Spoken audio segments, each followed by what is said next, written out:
This product spotlight really highlights the balance we're trying to strike between ease of use and strong security.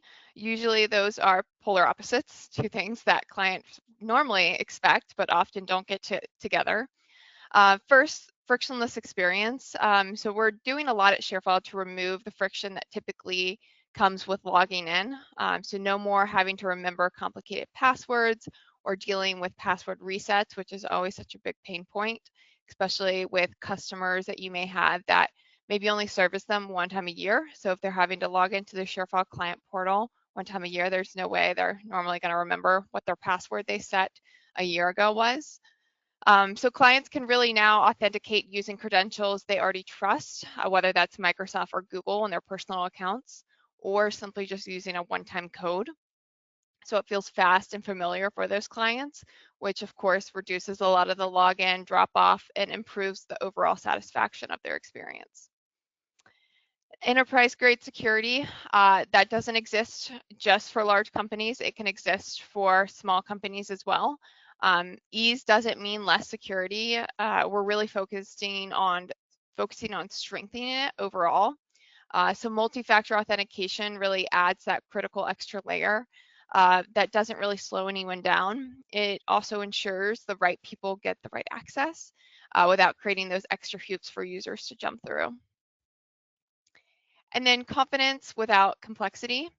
So behind the scenes, you can have admins gaining more visibility and control through one of our newer features with security insights. They can proactively spot unusual behavior or risks before it really escalates and turns into a threat. So while the client experience really stays seamless, the organization benefits from enhanced protection as well. And if you aren't convinced all of this really matters for your organization, why does a frictionless experience matter? I think 3 good reasons why are revenue, loyalty, and efficiency, which I'm sure all of you joining today probably care about a lot. So the first, driving revenue and purchasing decisions. So when organizations really eliminate effort and create those seamless journeys, customers can spend more and will spend more and often choose organizations like that more often. And why that really matters is a frictionless experience isn't just really a nice to have anymore. It really is a proven revenue accelerator that really increases both conversion and some of your average dollar coming through the door and lifetime value too with those customers. Second, preventing churn and protecting your customer loyalty, which is really, really important, I think, to every organization. So eliminating that friction that you may have, and maybe that's directly correlated with higher retention. And poor experience obviously drive a lot of that rapid growth and unfortunately customer retention and how that affects your customer base and how they view your organization as a whole with just one bad experience. And why that sort of matters is friction is often very expensive. That single poor interaction your customer may have, whether that be maybe a long wait, a confusing process, maybe a broken handoff between your team members, that can permanently really lose a customer in their eyes. And a frictionless experience is truly a retention engine if you haven't been starting to look at it that way. And then lastly, improving efficiency. Today's clients, as you probably are well aware, and you probably as a consumer yourself expect speed, clarity, and sort of a simplicity of get it done across every channel. And why that sort of matters is reducing friction and support, onboarding, navigation, workflows doesn't just reduce a lot of the frustration, but it also meets those baseline customer expectations in this digital world that we're living in. So now that we established a frictionless experience is really impactful, I wanted to one by one go through each of those features we mentioned earlier and sort of deep dive into those and how we're enabling your client users to not only simplify their interactions with ShareFile, but also strengthen their security through it as well. Our first one we'll talk about is our one-time codes. This was released, I think, early December, and it's available for all plan types, so you can take advantage of this no matter who you are on the call today. One-time codes, pretty self-explanatory, but it's an alternative login option you can offer your client users in addition to their password. Like you have those infrequent customers that I mentioned earlier in the call that maybe only come one time a year to service with your business. They can log in with that simple code. So they would just request a one-time code. It would email them inside of their email inbox. They would take that code, obviously copy and paste or type it in, and they would be instantly logged into their ShareFile portal. Benefits around this, obviously, frictionless access into ShareFile. They can get in there really quickly. They're not having to reach out to you, hey, I can't get logged in, or have to reset their password again. Faster logins as well. I know that I love a one-time code into any kind of portal I'm getting into. It doesn't make me have to think really hard, and then it's almost leveraging a multi-factor authentication too, so you're having to go into your secure email inbox to leverage that code. And then also really ideal for those infrequent users too, so removing the burden of those password resets or just having to simply remember it. Our next one is social sign-in. Again, available for all plans, so everyone on the call today can utilize this. Social sign-in is a little bit different in the way it works, but very similar to one-time codes, making it really quick and easy for your client users to log into their ShareFile portal. If they utilize Google or Microsoft as their personal accounts, I think that many of us do, they can connect that to their ShareFile account and log in that way, in addition to those one-time codes, and then of course their password they would set with ShareFile. It's just another way to utilize some of those credentials they use on their day-to-day and connect it into ShareFile to get quick, easy access. Benefits around this is they're familiar with those accounts, so they don't really need to create or reset new credentials with ShareFile. Trusted authentication with those trusted providers they use for their day-to-day, and obviously a streamlined experience around that. So we are going to pass it over to Josh, and he is going to walk us through our first demos for today to show you those one-time codes, and then also show you the social sign-in as well. One of the benefits of having a seamless experience is the fact that these demos can be pretty quick because we want them to be as easy as possible. What you're going to see here on my screen right now, I'm currently logging in as a client contact, one of those more infrequent users. And like Stacy mentioned, I have 3 different options. I can log with my standard password, but for many of us, those that aren't using applications as frequently, you might forget what that password is. You may not have a password manager available, or ideally you're not leveraging the same password multiple times, in which case you have a few different options that you can choose from. One of them, around the social sign-in, I'll just show that really quickly. In this case, I've chosen Microsoft. We can do Google or Microsoft. I'll show that in just a little bit, but as seamless as you can imagine, a single click, and I'm immediately brought into my environment, as long as my internet behaves, and I can get right to work. There's no need for me to put in a password. There's no need for me to do any other hurdles to jump through. This is pretty straightforward overall. Now, on the flip side, with the one-time codes, just take this really fast. With the one-time codes, this is really for those instances where maybe you don't know your password, or maybe you just simply want a way to get in there really quickly. I can send this over. I'm going to get it over to my email. Hopefully it comes through here in just a moment. And again, very straightforward. I got the email within a handful of seconds. I put that in, I log right into the application.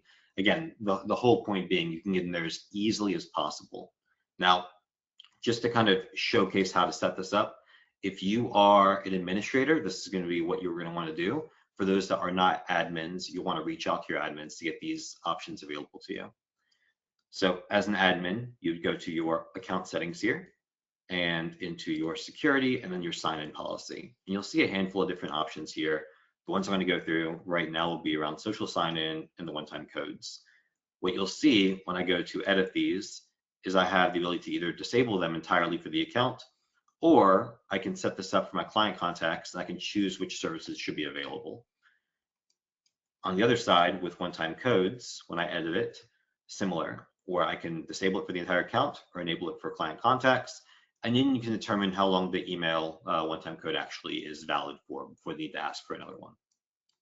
And then as those users coming in, if you do have these options available, or if you're not sure, just go to your personal settings.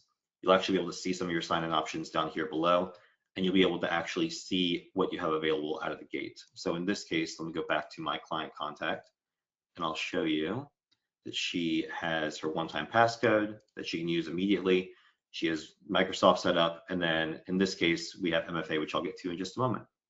But that's what we'll leave you guys for now. A lot of these capabilities do have to get enabled by the admin. So if you are an end user today, I will share the blog at the very end of the webinar that links to product documentation to each of these features that you can send your admin to have them enable it for your account. Moving on to multi-factor authentication, I think most people are probably very familiar of what this is. We've made some updates to our MFA in the past year, something that we're not new to, but I think when we're starting a new year and everyone's very concerned about data security, making sure your data is staying protected no matter what, this is something that is an easy step that you can set up for your client users that are logging into ShareFile, no matter who they are, to sort of add an extra layer of security. So if it's not something you have set up, I really do encourage you have those conversations with your organization to get this enabled on your ShareFile account. Again, available all plans, so everyone can take advantage of this.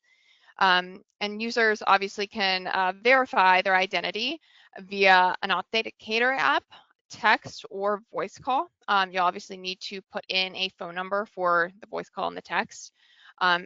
Just being an extra layer after they log in, whether that's their password or one of those other social sign-in options to add an extra layer of security. So we would send them a push through Authenticator app or their phone number, whether that's a text or a call, deciding on what they prefer.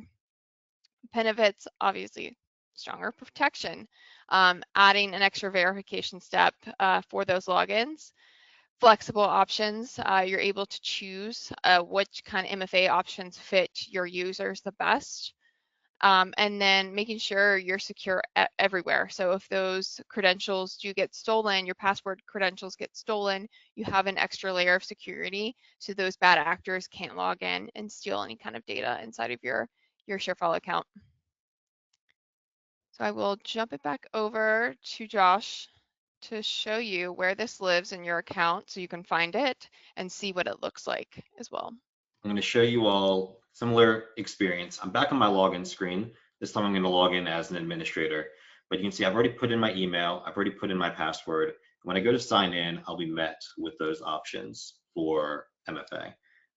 Now, I have an authenticator app on here. I'm going to go ahead and just quickly put in my verification and sign right into the space. And I'll show you guys how to actually, again, set this up and configure it within your account. So again, as an admin, I go into my account settings and the same spot, security and sign-in policy. You'll see the option on here for multi-factor authentication, where there are actually a handful more options than what we saw for social sign-in and for the one-time codes. Now, you're going to see here, you can enable this across your account for employees and client contacts, and you can also make it so it's required or optional for those respective groups. You're going to see, for most of you, I would imagine you'll see that employees will be required by default, and you'll have some verification methods where your client contacts may not be required by default with the same verification methods available. Now, I will emphasize as much as I possibly can, MFA, while it may not be as seamless and that there is an extra step to log in, it is incredibly important.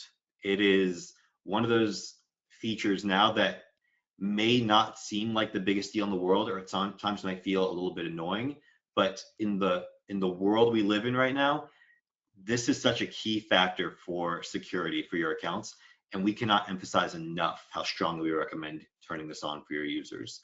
I would also go a step further as to state that out of your verification methods that exist today, your number one option at all times is going to be authenticator apps. These are more resilient. These are going to reduce anything being taken in transit.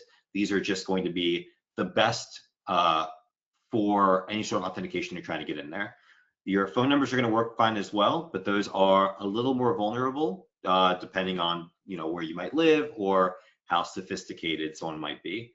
It's not to say it's a bad thing. It still very much works. We use it all the time in other applications as well. But if you had a choice between the two, authenticator apps are going to be your best option by far. Yeah, Um, authenticator apps, I know some people are unfamiliar with those. So if you want to explain more about that, Josh, that you can sort of bring your own, there's a lot of free ones that users can utilize on the market too. Yeah, so you'll actually see when you first log in to ShareFile for the first time with these required, it'll actually walk you through setting up MFA, and part of that will be around authenticator apps as well if you want to enable that. I personally use the Microsoft Authenticator app. It's free. It's very straightforward to use. There are other ones out there that you can leverage. It's really just up to personal preference, but you can use this across the board. It's generally going to be something that's going to generate a quick passcode, similar like the one-time passcodes, but it's going to refresh every 30 seconds on your phone. So you'll see it, you'll be able to type it in.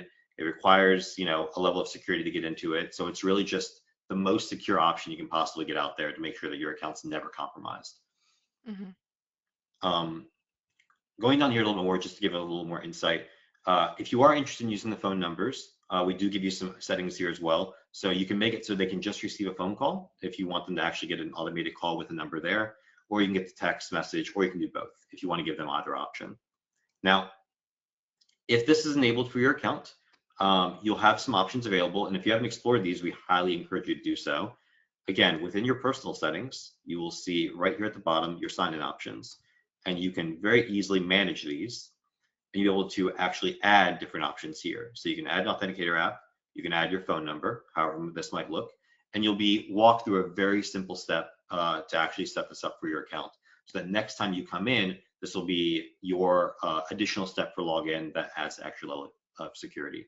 All your users, once it's enabled inside of account settings, should be able to access this immediately. We did have a question since you're on this Sure. page, Josh, too. How does MFA work with the one-time passcodes and then the social login as well? Yeah, so MFA is actually not meant to work, at least in this moment, with social sign-in or one-time passcode. What multi-factor authentication does is it already brings in that step, right? So if you remember, I entered my password in first, and then I was brought to my MFA page where I put in my code. Social sign-in, if you're logging in with Google or Microsoft, they're going to have their own systems in place to help you kind of facilitate your way in, whether they have their own MFA or pass keys or something like that. And the one-time passcode is actually more of a temporary replacement for a password, so you would need to have that regardless of the situation. But in this case here, we essentially leverage just putting in your password and actually having this extra MFA step at the moment. We'll move on to our last but not least feature, the Security Insights dashboard. So this will probably just matter maybe to some of our admins on the call today. These are the only people that are really going to be able to utilize this feature. And this will only be available for premium and above plans as well. But with this specific functionality, admins are able to get a real-time view of account activity inside of all of their ShareFile users, and also get a view of their security posture and what's happening. That can help us address some of the maybe risky spots, maybe weird logins happening from weird locations that's not normal from where that user logs in. Help you identify any kind of alert to take a little more action faster than you normally would. Obviously, benefits, threat detection, real-time alerts and trends really highlight a lot of those risks as they happen, so you don't have to rely on maybe some older technology or just having human error catching those kind of things. Faster incidents clarity, being able to really understand what happened and take action on it quicker. And then a lot of the security oversight too in the unified way, the way we're looking at this inside of ShareFile. So you can see all events and insights in one view now with this dashboard. So I will pass it over to Ankur to show you what this actually looks like inside of ShareFile. So for security insights, this is a new feature, right? It is something we have been hearing a lot about from our customers, the visibility and control over security events. Many of our customers tell us the same thing. I know security events are happening, but I don't have an easy way to see patterns, spot risks, or explain what's going on. And that's exactly the problem Security Insights is designed to solve. So right now we are logged in as a master account admin. And if you go navigate to account settings and security insights, then this is enabled by default for all our premium and above customers. So anyone who has admin access, they can visit this dashboard today and have a look around. And so instead of digging through logs or reacting after something goes wrong, this gives admins a clear, centralized real-time view of what's happening across the ShareFile account. And let's start from the top. What you are seeing here is a single consolidated view of security related activity across your account over the last 6 months. It includes logins, file access events, and other potential risk signals. The trend view helps you answer questions like, are security events increasing or decreasing over time? Are certain event types becoming more frequent? Did something unusual start happening after a specific month? So instead of looking at individual events in isolation, you can now see patterns and trends at a glance. When I hover over a data point, I can quickly see how many events occurred in a specific month, making it easier to spot any anomalies. Visibility is only useful if you can take action upon it. So if you scroll down, you see a latest security events list. So top three most recent security events will appear in the list, but you also have an option to go to view all events. We can go to view all events. This will give you a complete list of all your historical events. You can go back in time since your first security event in this list, right? And these are arranged in the order of most recent event first. You also have an option to filter the events. You can filter it. We have grouped some security events based on their logical division. You can also uh, do a filter if you are looking or analyzing security events for a particular user, right? And the most powerful part then here is that you can go or click on a single security event. uh, for example, if we just filter, so if we filter out a particular event or we click on a particular event, you can see important details like from for which user this event has originated from, the regions in the world or the geographies where this event has been originated from. If you go over the map, you can see the IPs from which this event has originated, right? The time range also appears on it. It also shows if a event is already actioned upon, you can see that, okay, this event is already remediated, what action was taken, how this event was harmful. You can also correlate with if this similar event occurred for other users. So you see a lot of contextual information in this single pane, which can help you correlate the overall trend. Right, and this is very useful, especially for distributed or remote teams when you have external collaborators, accounts handling sensitive or regulated data. The goal basically here is to have early awareness and not just post-incident forensics. And now, yeah, the bigger part is that it is built directly into ShareFile, so there is no need for exporting all your events data or using any external tools for this. To summarize, Security Insight Dashboard helps you move from a reactive to a proactive security, detect risks, investigate faster, and make more informed decisions. And this is just the beginning. We are actively expanding these insights with more analytics and actions right into the dashboard. And yeah, if you are an account admin, you can access this today by going to account settings, security, and security insights. I just see one question. I know we're at time, but I think this one's a good one for everyone to hear. Ankur, is ShareFile automatically scanning uploaded files for malware? Yes, so we do, so people using ShareFile Cloud, we do scan them for malware, and if it is a malware, then we update it as a security event. Yep. And ShareFile actually does that on every upload. So you're Yes, really exactly. protected there. So any upload, any edit of a document, if there are new versions of the same file uploaded, then also it is scanned every time any edits are made. Yeah. Are there any other threats it scans for? So yeah, so as we saw on this dashboard, right? So there are 8 different type of threats that we scan for. We scan for all types of unusual sign-ins from device or location. We also scan for high download counts. We scan for a if a access is coming from different IPs in a very short space of time, or if an access is coming from different geolocations in a very short amount of time. And some of these events are also auto remediated.